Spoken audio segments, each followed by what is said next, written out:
Hi, this is Jack Stanley, and I wanted to talk about Congress, lobbyists, unions, and law.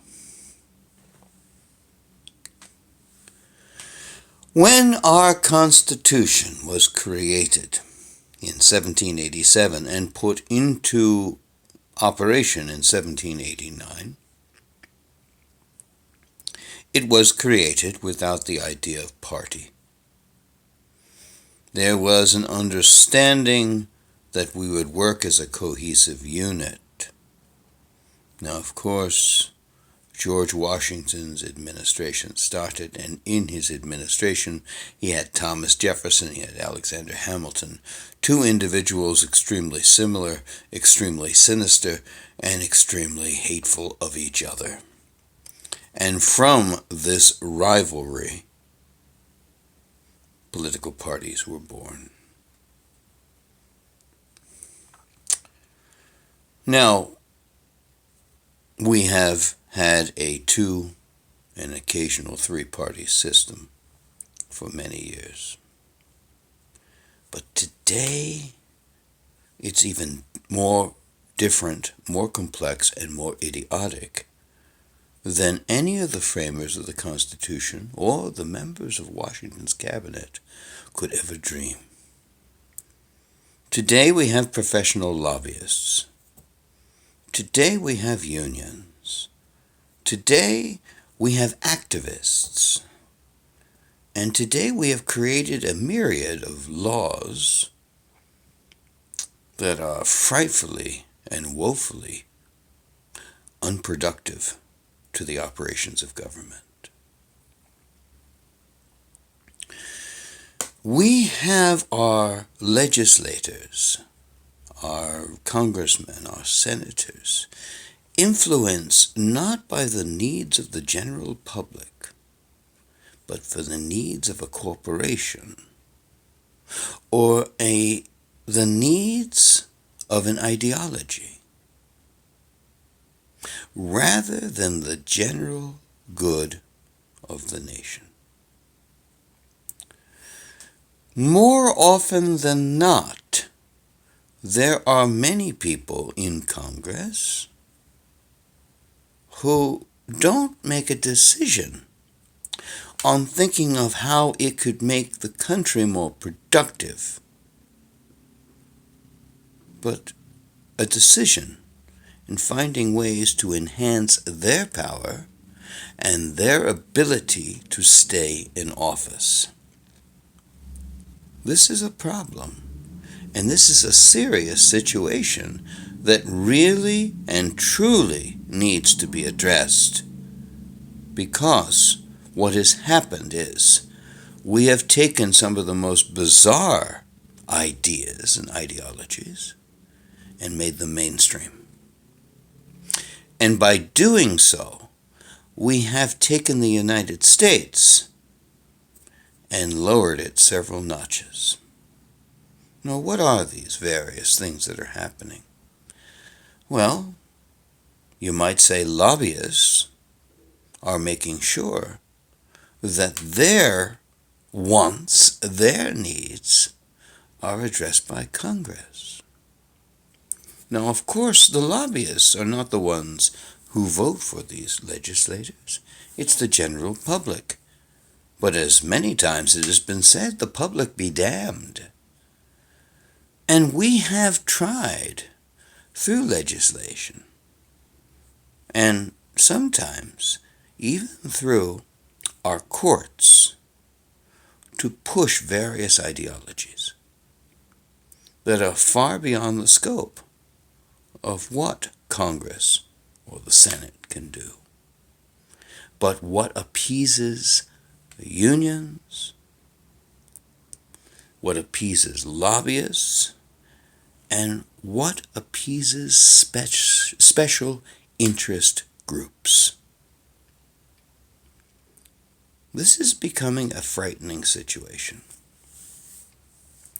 And this adds to the fire, as far as I am concerned, of instituting a limitation of terms of office. Now, of course, the office of president, you can only serve 2 terms. Now, that's a relatively recent development. That did not come out until the later 1940s. And that was put through by the Republicans because they were annoyed over Franklin Roosevelt.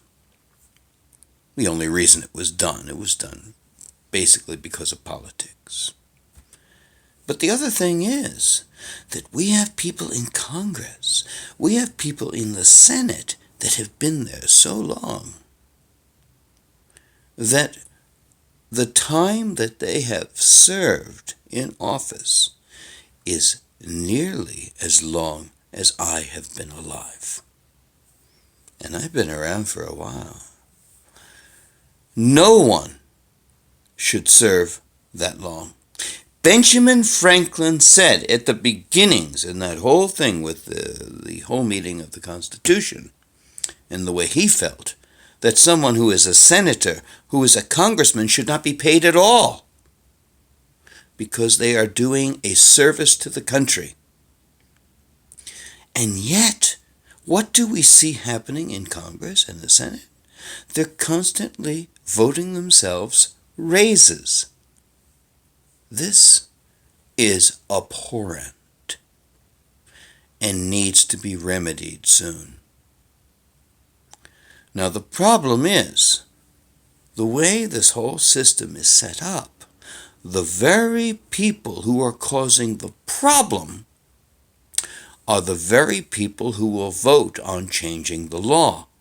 So you see that there's a little bit of a problem because they are never going to vote to change the law, to lessen their power. I have never seen Congress give themselves a pay reduction. Maybe that might be a good sign of saying, hey, maybe they're thinking in the public interest. And I'm amazed how often so many people in Congress and so many people in the Senate end up becoming multimillionaires. This is sort of like military service. That's what it should be. You are here to work for the people. You are here to work for the country. You are here to work for the better good.